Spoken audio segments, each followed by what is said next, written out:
يو ام باك. وإلى هنا سيداتي سادتي تنتهي سهرتنا لهذه الليلة. Wait a minute.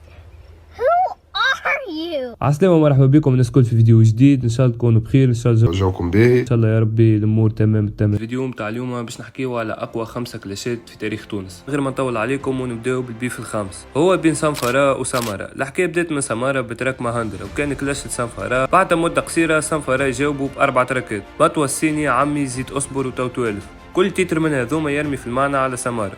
حسب رايكم شباب شكون ربح في البيف هذايا، سامارا والا سانفارا؟ نتعداو للكلاش الرابع. الكلاش هذايا هو واحد من احسن الكلاشات اللي صاروا في تونس. نحكيو على الكلاش اللي صار بين الرادي وعلاء. بدات الحكايه وقت الرادي هبط تيتر اسمه اريو سيريوس، وكان ظاهر اللي هو يرمي في المعنى على علاء وعلى الستيل اللي يغني بيه علاء. مافلوق جابها اليوم هادي قردي شد موت عالذيق وسع غادي رامي سميتك كيس جيتار بيل نختار يفحشوك عادي ترقص تتلوى تتلعوى كتقول مسران اخرق لا ترحم من قرا يو برينك شيم فور ايفربادي كينج نيوز كولاش شبيكه فرفاش دوق احنا كالقشطاش فشفش على الموتة يو ميك بوشيت ارخص من البوبلاش صرت تحب على البيت فاسيل مكوش وتضيع من اللوتة. يا اخي علاء بيان سور ما بطاش ورجع له بكلاش كاسح برشا. انتي اكثر واحد فينا بايع القضيه تخدم عندك عارفك وبسوية والشهريه مش لقورة تسير فيا وكان اللي خلقني يحكم فيا وشعاري في الدنيا ذيا تعس عليا متاع شنية ناوي على صحفة شامية مصروع وتعمل في العيد. كما قلت لكم شباب بالنسبه لي هذا احسن بيف صار في تاريخ تونس. صحيح هو مش طويل وفي كان زوز تراكات اكاهو ما بالرسمي كاسحين على الاخر زوز.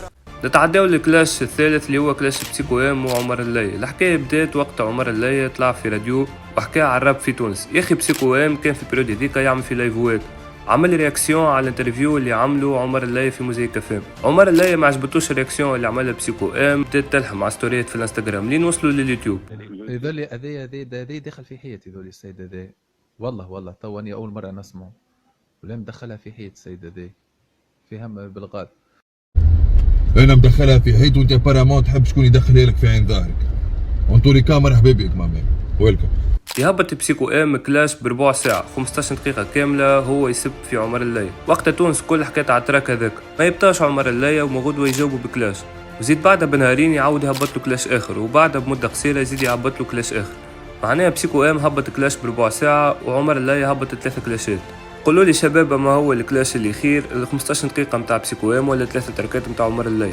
وتوا نتعداو للكلاش الثاني اللي هو صار بين كلاي بي جي وارماستا. الحكايه بدات بكلاش من ارماستا يهبطوا اسمه ملاريا، كان هو واضح اللي هو يقصد ويجاوبوا بزوز كلاشات يا فاشل وعذاب القبر.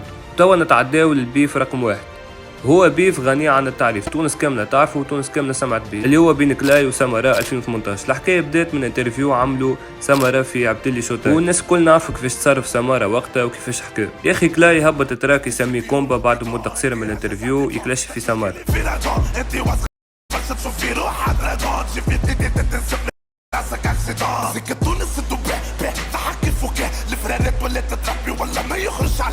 الاسمر بتباعه مسكوتش وجابوا بتراك اسمه ألعبي، حتى هو واحد من اكثر الكلاشات في تاريخ تونس اللي عمل فيوز. حكايه ما توفاش غادي، وبعد كلاي يرجع على تراك ألعبي بتراك اخر اسمه سمرقند.